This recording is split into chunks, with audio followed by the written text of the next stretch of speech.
बिस्मिल्लाहिर्रहमानिर्रहीम। Oxford university में एक बार एक बड़ा दिलचस्प तजर्बा किया गया। इसमें 12 बच्चों की एक क्लास को लिया गया। उसमें प्रोफेसर ने उन्हें दरमियाने लेवल के चंद एक सवालात दिए, लेकिन उनके साथ एक ट्रिक की गई बच्चों के साथ। वो ये थी कि उनको कहा गया कि ये बड़े ही मुश्किल सवाल है, इनका जवाब कोई बड़ा ही लर्नड बंदा, कोई बड़ा ही प्रोफेसर दे सकता है। प्रोफेसर ने चंद बार मुश्किल ये तो बड़ी मुश्किल सवाल है। तो जब बच्चों को सवाल दिए गए तो वो जवाब देखकर प्रोफेसर्स बड़े हैरान हुए कि सिर्फ 25% बच्चों ने सही जवाब दिए थे।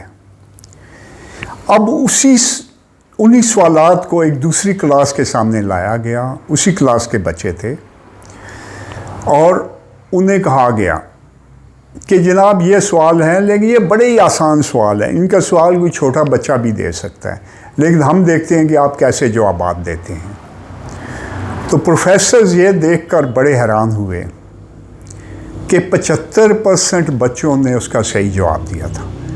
यानी पहली बार 25% ने जब मुश्किल कहा गया, जब आसान कहा गया, तो 75% बच्चों ने वही 3 गुना ज़्यादा तादाद में सही जवाब देने लग पड़े। तो ये हमारे ज़हन जब मुश्किल कहेंगे वो हर चीज़ को मुश्किल कर लेते हैं, आसान कहेंगे चुटकी बजा दी आसान कर लेते हैं। ये हमारा आज का मौजू है। हमारे जो टीचिंग सिस्टम है इसमें बहुत सी चीज़ें हमें नहीं सिखाई जाती। सेल्फ़ कॉन्फिडेंस नहीं सिखाया जाता, एक भरपूर और मुतवाज़न ज़िंदगी गुजारना नहीं सिखाई जाती, और हाउ टू लर्न नहीं सिखाया जाता। सिर्फ मेमोरी की ट्रेनिंग होती है। हाउ टू लर्न हमारा आज का मौजू है। इसमें यह भी नहीं है कि आपने जो सिर्फ याददाश्त की ट्रेनिंग करनी है। याददाश्त की ट्रेनिंग के बेशुमार तरीके इंटरनेट पर मौजूद हैं। नॉर्वे वालों ने मसलन स्कूल में बहुत अच्छा तरीका अडॉप्ट किया। मेरा वो भी मौजू नहीं है कि बच्चों को 45 मिनट पढ़ाया जाए, फिर वक्फा दिया जाए। बहुत सी ऐसी चीज़ें उन्होंने निकाली कि 2 घंटे से ऊपर मत पढ़ाएं, बहुत सी चीज़ें। इसी तरह बेशुमार और याददाश्त की डेवलपमेंट के तरीके जो फ़ौजियों ने भी की है, वो भी मेरा मौजू नहीं है। हमारा मौजू यही है कि हम अपना ज़हन को किस तरह बेहतर तरीके से सीखने के लिए इस्तेमाल कर सकते हैं। ज़ियानत में कुछ लोग जो साइंटिस्टों ने मालूम किया, नफ्सियात दानों ने ख़ास तौर पर, कि हर इंसान में 9 किस्म की बुनियादी ज़ियानतें पाई जाती हैं, जो कि कोई मैथ की ज़ियानत होती है, कोई साइंस की ज़ियानत होती है, कोई आर्टिस्टिक होती है, कोई पौधों से मुताल्लिक़ होती है। वो मौजू भी हमारा नहीं है। मेरे ख़्याल में इंसान के अंदर सैकड़ों किस्म की ज़ियानतें होती हैं, जिस पे आपका कॉन्फिडेंस बैठ जाता है, वो एक्टिव होनी शुरू हो जाती है। अब यहाँ पे हमने ये देखना है कि अपने अपने शोबा ज़िंदगी की ज़ियानत अलहदा होती है। कि मसलन एक मैकेनिक होगा, वो अपने काम में बहुत ज़हीन होगा, वो आवाज़ सुनते ही बता देगा। इसी तरह ज़िंदगी में इसके दूसरी तरफ ज़िंदगी में हर काम, हर चैलेंज से निपटने की ज़हनत और एतमाद और है। यही असल में खुद एतमादी कहलाता है कि अपने आप पर एतमाद कि मैं हर किस्म की सिचुएशन फेस कर लूँगा। यही दरअसल 90% ज़हनत है। यानी ज़हनत का 90% खुद एतमादी पर मुश्तमिल होता है, और जिस शोबा ज़िंदगी में आपकी गिरफ्त होती है उसमें आपका ज़हन चलना शुरू हो जाता है। अगर आप लेकिन उस शोबा ज़िंदगी की ज़हनत एक तरफ होगी, दूसरी तरफ हो गया कि आपको अगर अपने आप पर एतमाद है, और ये एतमाद है कि आप नई चीज़ें बासानी सीख सकते हैं, नए हुनर, नई चीज़ें, तो आप इंशाल्लाह बासानी ये सीख लेंगे। वैसे भी 90% बर वक्त ज़हनत होती है। ज़हन को डिक्शनरी मत बनाएं। हमें दरअसल बहुत सी चीज़ें ऐसी हैं जो हमें सीखने की ज़रूरत नहीं होती। नेट फजूल किस्म की मालूमात से भरा हुआ है। फिर जिस भी मौजू पर आप मसरूफ़ हैं उसमें आपको गलत और सही इन्फॉर्मेशन वहाँ पर मिलती है। आपने सही को गलत से जुदा करना है, उसके लिए ज़िंदगी का शऊर चाहिए होता है। फिर इसके बाद जब आपकी किसी भी मौजू पर आपकी गिरफ्त हो जाती है, आपको उसमें खुद एतमादी आ जाती है, जो उसमें प्रैक्टिस से आती है, तो उसके साथ साथ उस काम में ज़हनी दलेरी भी आ जाती है, और हर मुश्किल और हर सवाल का जवाब भी इंसान को मिल जाया करता है, अंदर से जवाब उठाया करता है। बस आपने प्रैक्टिस सीखनी है, और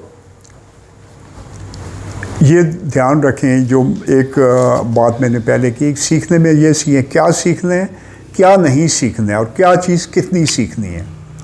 ये भी आपका है कि आप कचरा मत भरते रहें, लेकिन जो भी ज़रूरी फील्ड हो इसकी आपने ABCD लाज़मी सीखनी है। बुनियादी जो उसके असूल हैं, बुनियादी चीज़ें आपने बुक से या टीचर से सीखनी है। उसके बाद ही उस पर आप में एतमाद आएगा और आपको गिरफ्त का एहसास होगा। फिर आप इस शोबे ज़िंदगी में आपका जहन बहुत बेहतर तरीके से चलेगा। लेकिन वही है कि अहम शोबा ज़िंदगी में माइक्रो लेवल पर, मैक्रो लेवल पर मालूमात रखें। माइक्रो लेवल पर आपको बहुत से मौज़ूआत में ज़रूरत नहीं होती है। अहम शोबा ज़िंदगी में जो आपका फील्ड ऑफ एक्शन होता है, उसमें आप माइक्रो लेवल पर जाएं, बाकी चीज़ों में माइक्रो लेवल पर मत जाएं। तो इसमें ज़ियानत को बढ़ाने के चंद एक और चीज़ें हैं जो मैं यहाँ पर बताना चाहता हूँ कि मसलन हर काम को करते वक्त आपने इसे कामयाबी और आसानी से जहन में रख कर करना है।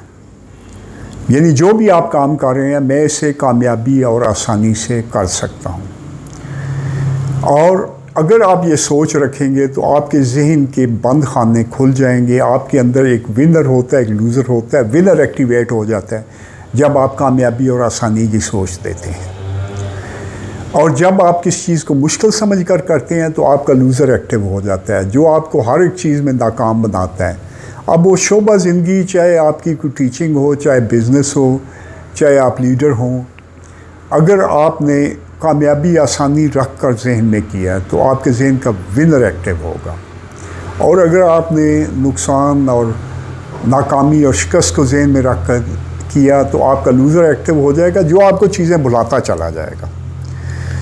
तो इसमें मदद के लिए आपने चंद एक चीज़ें करनी हैं कि मसलन जब भी इस चीज़ का सोचें, उसी तरह कामयाबी आसानी से सोचें, तो आपका जहन उसे आसानी से करने का मानना शुरू हो जाएगा। और जो चीज़ें मुश्किल हैं, आपको बरसों से नहीं हो रही हैं, जो मसाइल हैं, जब ख्याल है शुक्र अदा करें। जो चीज़ आप नहीं सीख सकते हैं या आप भूलना शुरू हो जाते हैं, उसमें शुक्र अदा करें। एक रूहानी तरीका मज़ीद है कि 3 बार सूरह मुज़म्मल अगर सुबह पढ़ी जाए उठने के बाद, तो आपकी जहन पहले से कई गुना ज़्यादा एक्टिव हो जाती है। अब आपने जो मैंने आपको तरीका बताया कि हर काम को कामयाबी और आसानी से करना है, इसकी कोई मैं अमली मिसालें आपको 1-2 दे दूँ। मसलन मेरे एक दोस्त अपना ताहिर साहब है, उनका बेटा है, उनके बड़े का नाम है अब्दुर्रहमान। वो एग्ज़ाम दे रहा था BA का, उसने तैयारी नहीं की हुई थी। तो ताहिर बुक डिपो है, कॉलेज के सामने दुकान, उनका बेटा है। तो कहता है जी मैं ज़रा मुश्किल लगा मुझे पेपर, तैयारी नहीं थी, लेकिन अचानक आपकी बात याद आई तो साथ ही ज़हन के जैसे बंद खाने खुल गया और मैं बेहतरीन पेपर देकर बाहर आ गया। इस तरह मेरा एक और दोस्त है, स्टूडेंट है, बाबर वकास। वो स्कूल में हेड क्लर्क है, सरकारी स्कूल में। तो मैं उसे ये चीज़ें समझाता रहा, तो वो कहता है कि मुझे एक पार्टी मिली, उन्होंने कहा कि तुम चूँकि फ़ारिग होते हो स्कूल में भी, तो तुम ये करो कि साथ हमारा काम कर दिया करो। अब उसकी तनख्वाह 40-50 हज़ार रुपये होगी, उन्होंने 50 हज़ार रुपये मज़ीद ऑफ़र कर दिया कि हमारा काम करो। तो उसकी आमदनी डबल हो गई, यानी उसकी बचत समझे 50 हज़ार होने लग पड़ी। पहले तो खर्च कर लेता था। तो कहते हैं फिर उन्होंने कहा कि तुम हमारा मज़ीद काम करो, हम तुम्हें 1.5 लाख रुपया तनख्वाह देंगे। तो उसने कहा हमें चंद चीज़ें सीखने को कहा, तो वो चीज़ें मुझे बड़ी मुश्किल लगी। अचानक आपकी बात याद आई तो वो चीज़ें मैं बड़ी आसानी से सीखता चला गया। फिर मेरे एक दोस्त हैं, टीचर हैं चकबेली हाई स्कूल में, खालिद महमूद साहब।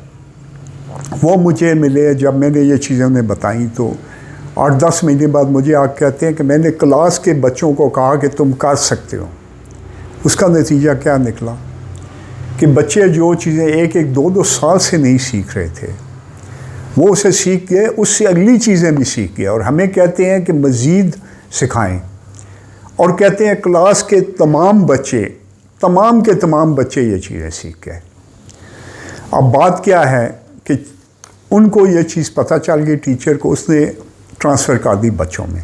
जब आप एक चीज़ 2-3 बार कामयाबी से कर लेते हैं, 1 बार की, 2 बार, 3 बार, उसके बाद ये एक अमल बन जाता है।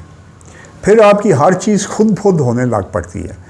लोगों को मत बताएं, लोग आपको उस मामले में कंफ्यूज करेंगे, लेकिन फिर आप उसमें आपका ज़हन चलना लग पड़ता है और मुश्किल और नामुमकिन किस्म की चीज़ें भी होनी शुरू हो जाती हैं। तो आपका बहुत बहुत शुक्रिया। अब सवालात जवाबात का सेशन शुरू होने वाला है। अल्लाह हाफिज़।